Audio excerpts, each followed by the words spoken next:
蘇醫生啊，鮑魚喺中西醫角度有咩營養價值呢？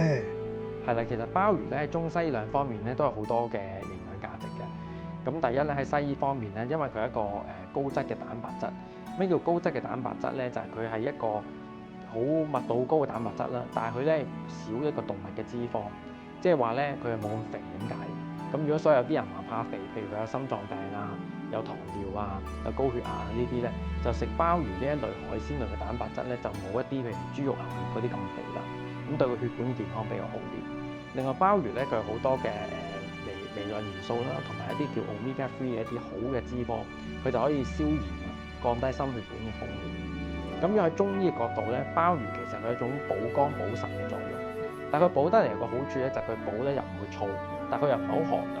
咁所以咧，佢喺補身嘅狀況期間咧，佢亦都係冇一個即係話好滋膩啊，或者係有好多人唔適合咁樣，因為佢比較平性咧，就絕大部分人咧都係一個合適嘅一個